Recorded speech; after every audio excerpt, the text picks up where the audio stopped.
Olá, irmãos. Uma alegria para nós podermos chegar novamente a você para trazer o nosso estudo da Palavra de Deus, o estudo do MDA, do Método Discipulado Apostólico da Igreja Fonte da Vida. Estamos estudando a apostila Encontro com Deus, é o D1, chamado D1.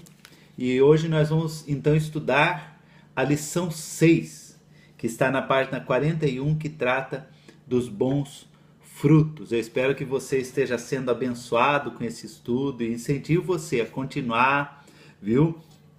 A retornar para a gente, ouvir as lições, preencher, né? Fazer no final as lições que tem que fazer. Se tiver alguma dúvida, nos procure, fale conosco, manda e-mail, liga, fala pessoalmente. O importante é você estar crescendo no conhecimento do Senhor. O Senhor quer fazer de você um discípulo dele e um ministério ativo na casa do Senhor. Para você ser um ministério ativo, nós queremos isso também, né?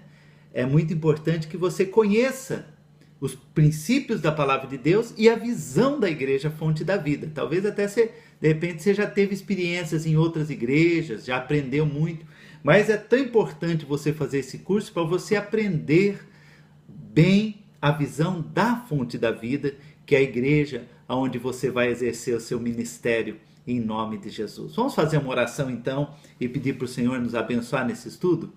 Senhor, eu quero te louvar por essa oportunidade de estudarmos a tua palavra e eu peço que o teu Espírito Santo venha nos tomar, tome a minha vida, meus lábios para falar, nossos ouvidos para ouvir e esteja operando com eficácia, Senhor, não apenas a teoria, mas a prática, Senhor, desses conceitos da tua palavra, Deus, nas nossas vidas, em nome de Jesus.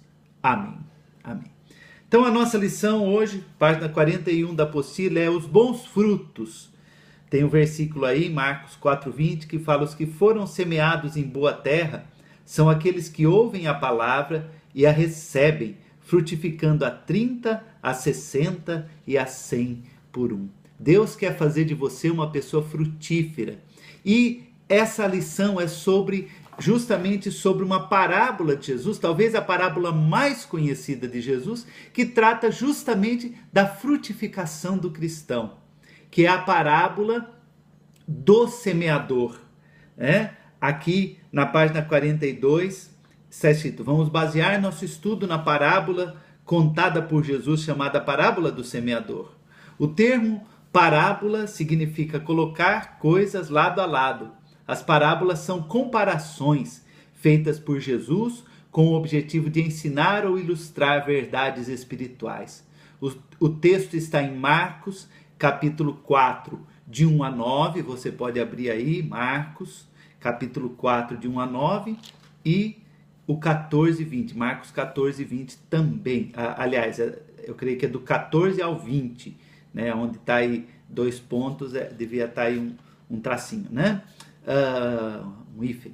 Então, Marcos capítulo 4, de 1 a 9, a parábola do semeador. Jesus usava muito de parábolas, né? Parábolas o que é? São histórias. Jesus era tão simples, né? Ao mesmo tempo tão profundo nos seus ensinamentos. Ele pegava uma história do dia a dia, né? De uma semente, de um semeador, de uma pesca, de uma realidade simples do dia a dia, contava aquela história para ensinar um princípio do reino. Amém. Marcos capítulo 4 diz assim: voltou Jesus a ensinar à beira-mar. E reuniu-se numerosa multidão a ele, de modo que entrou num barco onde se assentou, afastando-se da praia, e todo o povo estava à beira-mar na praia. Assim lhes ensinava muitas coisas por parábolas no decorrer do seu doutrinamento. Então, como nós vamos fazer? Nós vamos lendo a parábola e preenchendo. Essa lição ela é diferente. Você vai fazendo já a lição aí, você pode pegar um lápis, uma caneta aí, e nós já vamos preenchendo as respostas, né? A lição já é a tarefa, digamos assim. Então, primeira pergunta aí, número 1, o local. Onde estava Jesus e a quem ele contou essa parábola? Está claro aqui no texto que lemos, né? Jesus estava à beira-mar e ele contou essa parábola a uma numerosa multidão. Ele chegou ali na praia, veio aquela multidão imensa, eram milhares que vinham, né, para ouvir de Jesus, e ele então pegou um barco ali, entrou um pouquinho ali, foi com o barco um pouquinho no mar ali, para ele poder ter aquele espaço, né, senão a multidão ia ali massacrar ele, e ele se afastou um pouquinho ali para ter aquela liberdade ali, e ali ele pregava, né? É interessante esse método de Jesus, porque durante o dia, né, a brisa ela sopra do mar para a terra, né? Então, quando Jesus pregava, ele usava dessa estratégia, né, de pregar ali à beira-mar, porque o vento ajudava a que as suas palavras chegassem, né? Naquela época não tinha microfone, não tinha caixa de som, nada. Então, Jesus usava a inteligência, né, de Jesus ali para pregar. 2 aí, a semeadura. Vamos ver então. Vamos lendo aí. Versículo 4. Então, versículo 3. E eu ouvi, Jesus está falando, eis que o semeador saiu a semear. E ao semear, uma parte caiu à beira do caminho, e vieram as aves e a comeram. Vamos continuar um pouquinho mais. Outra caiu em solo rochoso, onde a terra era pouca, e logo nasceu, visto não ser profunda a terra. Saindo, porém, o sol a queimou, e porque não tinha raiz, secou-se. Outra parte caiu entre os espinhos, e os espinhos cresceram e a sufocaram, e não deu fruto. Outra, enfim, caiu em boa terra, e deu fruto, e vingou, e cresceu, produzindo a 30, a 60 e a 100 por um. Jesus conta então essa história desse semeador que saiu e diz que ele semeou em 4 terrenos. Em 4 terrenos. Então, primeira pergunta aí, o número 2, letra A. Onde caiu a semente? Onde caíram as sementes lançadas pelo semeador? A primeira semente, então, que está no versículo 4, diz o quê? Ao semear, uma parte caiu à beira do caminho. Tá? Então, você pode preencher. Ele jogou a semente ali à beira do caminho. E o que aconteceu? A segunda pergunta aí, né? Por causa da semente estar ali exposta, diz que as aves vieram e comeram a semente. Então você pode responder aí. Se não der tempo de você ir respondendo conforme a gente vai falando, você dá um pause aí, responde, né? Ou depois você responde se quiser. Mas não, você dá um pause e responde, depois você continua, tá? Versículos 5 e 6, o segundo terreno, como foi? Vamos lá. Outra caiu em solo rochoso, onde a terra era pouca, e logo nasceu, visto não ser profunda a terra. Saindo, porém, o sol queimou, e porque não tinha raiz, secou-se. Então, onde as segundas sementes foram lançadas onde? Num solo rochoso, numa terra pissarrenta, né? Numa terra ali de pedra, ali de rochas, né? E diz que aquela semente, o que aconteceu? Ela nasceu logo. Dizer que ela até nasceu, nasceu rapidinho, mas como era pedra, era terra embaixo não teve profundidade, ela secou. Versículo 7, terceiro terreno onde caiu. Outra parte caiu entre os espinhos, e os espinhos cresceram e a sufocaram e não deu fruto. Então, onde caíram? Ponto C aí, caiu entre os espinhos. O que aconteceu? Os espinhos cresceram e sufocaram a planta. E quarto, versículo 8. Outra, enfim, caiu em boa terra e deu fruto, cresceu, vingou, produzindo 30, 60 e 100 por um. A última semente, então, letra D. Onde caiu? Finalmente, em boa terra. E o que aconteceu? Cresceu, frutificou, 30, 60, 100 por um. Página 43, as sementes. O versículo 9 é uma maneira de chamar a atenção para aquilo que foi dito. E é de responsabilidade de cada um dar atenção àquilo que Deus disse. É o que Jesus falou aqui, né? Quem tem ouvidos para ouvir, ouça. Jesus falou, presta atenção que eu estou querendo ensinar. Letra A, página 43. O que é a semente que foi semeada? Nós vamos agora lá para o versículo 14, então. Olha só, Jesus vai explicar aquela parábola. O que significa tudo isso? O semeador semeia a palavra. O que é a semente, então? É simples, né? A palavra. Letra B, versículo 15. Vamos ler o versículo 15 aí. São estes os da beira do caminho, onde a palavra é semeada. E enquanto a ouvem, logo vem Satanás e tira a palavra semeada neles. Então vocês vejam bem que quando está falando aí do terreno, está falando do quê? Do nosso coração, do meu coração e do seu coração. Da nossa atitude, da nossa resposta para com a palavra de Deus. O meu coração pode ser uma terra boa, se ela recebe a palavra, ou pode ser uma daqueles outros 3 terrenos ruins. Então, essa lição é para que nós analisemos o nosso coração. Como que está o meu coração? Como é que está o seu coração diante da palavra de Deus? Né? Como que é? O meu coração, aqui no ponto B, diz que ele pode ser como aquele primeiro terreno à beira do caminho. Isso é, um terreno onde as aves de rapina, que representam os demônios, representam o diabo, elas têm o poder de roubar. Então, ponto B aí, vamos lá. A semente que caiu à beira do caminho significa as pessoas que, versículo 15, olha aí, são esses os da beira do caminho, onde a palavra é semeada, e enquanto a ouvem, logo vem Satanás e tira a palavra. Meu querido irmão, minha querida irmã, Satanás, ele quer roubar sempre a palavra de Deus do nosso coração. Você recebe a palavra, você vai no culto, recebe a palavra, você lê a Bíblia, Deus fala com você, logo vem o inimigo para querer roubar. E se você não cuidar, se o seu coração não for uma terra boa, se você tiver com o seu coração exposto, o que acontece? O inimigo vem e rouba. Às vezes usa uma palavra de uma pessoa, uma palavra de incredulidade. Às vezes usa uma circunstância, né? Você saiu da igreja, você recebeu uma palavra tão abençoada de Deus, daí você sai na rua, pronto, né? Alguém ali, um carro fecha você. Pronto, às vezes é o inimigo ali querendo já roubar. Alguém vem e traz uma palavra negativa. Né? Você chega em casa, liga a televisão e está lá uma notícia negativa. Tem uma carta de repente lá que traz uma coisa negativa. Às vezes é o inimigo querendo roubar a semente do teu coração. Não deixe o inimigo roubar a palavra de Deus do teu coração. Não deixe que o teu coração seja essa terra aberta a que os demônios roubem a palavra. Não deixa jamais a incredulidade, o desânimo, as palavras negativas roubar a palavra de Deus. Ponto C, outro terreno perigoso que o meu coração pode ser. Versículos 16 e 17.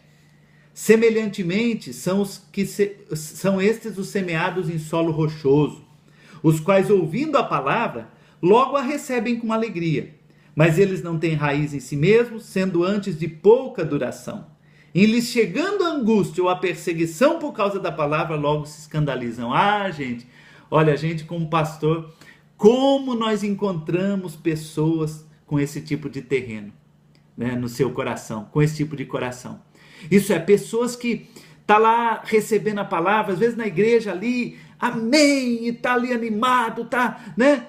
Mas vai para casa e quando vem a primeira tribulação, a primeira luta, esquece a palavra, abandona a palavra. Pessoas inconstantes. Não deixa o seu coração ser assim, viu? Irmão, irmã, não deixa, né? Que o seu coração seja essa terra rochosa, né? Você recebe a palavra, aceita, amém, concorda. Mas quando vem a tribulação, abandona. O que vai acontecer? Essa pessoa nunca vai frutificar. Nunca ela vai produzir os frutos do Senhor. Pergunta D, de onde vêm essas pressões e perseguições, né? Aí fala, né? Vem do mundo, vem das tribulações, né? Da vida, das circunstâncias. Jesus falou, no mundo tereis aflições. Não tem jeito, gente. A gente vive num mundo de problema, né? O inimigo também coopera com isso. O diabo, os demônios vêm para lançar os problemas. Então, tudo isso vem ao nosso coração para roubar a palavra. Pergunta aí. A semente que caiu entre os espinhos são as pessoas que, versículo 18 e 19, os outros, os semeados entre os espinhos, são os que ouvem a palavra, mas os cuidados do mundo, a fascinação da riqueza e as demais ambições concorrendo, sufocam a palavra, ficando ela infrutífera. Aquela semente que foi lançada num terreno de espinhos, né? E de repente os espinhos crescem ali e sufoca, e a planta não cresce. O que são esses espinhos? Aqui fala, né? Os cuidados do mundo, as preocupações, né? A pessoa fica tão, às vezes nosso coração fica tão cheio de preocupação, né? Das circunstâncias, dos problemas, ou a fascinação das riquezas, o consumismo, o materialismo. Ai meu Deus, eu preciso comprar isso, eu preciso comprar aquilo, eu preciso ficar rico, eu preciso ganhar dinheiro, eu preciso isso, eu preciso, né? O mundo, o consumismo, ele vem sobre nós todos os dias, querendo lançar sobre nós, né? Aquele apego ao dinheiro, às coisas materiais. Ai, porque o meu vizinho comprou uma TV nova, eu preciso comprar uma TV nova também. Ai, porque olha só, a propaganda da televisão está falando, né, desse novo computador que saiu, né? Às vezes você comprou um o mês passado, mas agora eu preciso comprar aquele novo. É o consumismo, a fascinação das riquezas. Eu quero ter isso, eu quero ter aquilo. Nós temos que querer prosperar, sim. Mas quando isso se torna uma obsessão, quando isso começa a encher o nosso coração e roubar a palavra de Deus, né? Isso é uma coisa ruim. Ponto F. Página 43. A semente que caiu em boa terra é a pessoa que, versículo 20, os que foram semeados em boa terra são aqueles que ouvem a palavra e a recebem, frutificando a 30, a 60 e a 100 por um. Aleluia, né? Que o nosso coração seja essa boa terra, aberta, que recebe a palavra de Deus, né? Que crê, que não duvida, que valoriza a palavra de Deus acima de tudo, né? Uma boa terra, aquela terra preparada, quando uma semente é lançada naquela terra, que ela está fertilizada, que ela está adubada, que ela está bem ali amolecida, arada, né? A semente cai ali, ela vai nascer, não tem erro. A semente, ela tem o poder por si só, ela tem o poder de frutificar, mas a terra tem que ser boa, né? Se jogou numa boa terra, a terra está aradinha, a terra está ali adubada, a terra é boa ali, está pronta, ela vai frutificar. É assim a palavra de Deus no nosso coração. Se o nosso coração estiver aberto, estiver ali na expectativa da palavra, crente na palavra, gente, a palavra vai frutificar, vai produzir as bênçãos do Senhor, né? Na página 44, tem algumas explicações aí, né, sobre os termos aí que foram colocados. O que é angústia, né? São as tribulações, as pressões, os apertos, já falamos isso. Escandalizar, o que significa escandalizar? Quando Jesus fala, né, daqueles que escandalizam. Escandalizar significa tropeçar, cair, abandonar o evangelho. São pessoas que se desviam da fé, que abandonam a Jesus por causa das pressões e perseguições. E às vezes, eu vou acrescentar uma outra coisa, tem pessoas que abandonam a Jesus, muitos abandonam a Jesus por causa de olhar para o homem, de olhar para as pessoas, né? Fica olhando e vendo defeito. Gente, todo mundo tem defeito. Eu tenho defeito, a Bispa Cristina tem defeito, o apóstolo César tem defeito, a Bispa Rúbia, nosso líder, né? Ele é um homem de Deus ungido, é um casal cheio do Espírito, mas tem defeitos, é humano, né? Os homens, as pessoas, os irmãos com quem você convive no dia a dia, todos, você tem defeitos, né? A gente não gosta de ver, não gosta de falar dos nossos defeitos, mas você pode ter certeza que você tem defeitos. Então, querido, o que acontece? Se você ficar olhando para o homem, mas olha lá tal pastor, né? Hoje em dia com internet, então, né? Todo dia, infelizmente, né? Tem aí na internet pessoas expondo, falando mal de homens de Deus, colocando vídeos, e daí então você assiste lá e fala, olha o que pastor fulano está fazendo, olha o que o outro pastor está fazendo. Então o que acontece? A pessoa se escandaliza, eu não vou mais na igreja, porque o pastor falou isso, porque a pastora falou aquilo, porque o bispo fez assim. Não faça isso. A semente perde, né, a eficácia quando você deixa que o escândalo tome seu coração. Os cuidados com o mundo, né? Tudo o que ocupa o lugar de Jesus em nossos corações, os desejos, as paixões, os prazeres que estão fora da vontade divina. Esses são os cuidados do mundo. Número 4, na página 44 aí. Cada um deve confrontar a sua vida com a palavra de Deus. Isso é muito importante, né? Não é para você confrontar o outro, né? Ah, porque o fulano é um terreno assim, Beltrano. Não, como é que está o terreno do meu coração? Do seu coração? E aí você vai responder. Que tipo de solo é o seu coração? Todo dia a gente tem que fazer essa pergunta, né? Que tipo de solo é o meu coração? Pergunta B. Que tipo você gostaria que fosse? É claro que a boa terra, não é verdade? Ponto C. Você tem passado por circunstâncias difíceis por causa de Jesus? Como ali a terceira semente, né, fala sobre isso, ou a segunda, o terreno rochoso. Ponto D. Quem é o Senhor da sua vida? E ponto E. Que tipo de fruto você está produzindo? Os frutos, talvez você fale, mas bispo, o que significa esses frutos? Os frutos, eu vejo assim que na palavra de Deus fala muito sobre frutos e tem 3 sentidos dos frutos. O que é o fruto que o crente deve produzir? Em primeiro lugar, o crente deve produzir os frutos do Espírito Santo, que estão lá em Gálatas capítulo 5, versículo 21 e 22, né? Que são as atitudes do cristão. Está escrito assim, mas o fruto do Espírito é amor, alegria, paz, longanimidade, benignidade, bondade, fidelidade, mansidão e domínio próprio. São as características de um cristão, os frutos do Espírito. Segundo o sentido da palavra, segundo o significado da palavra frutos, frutos é bênçãos, né?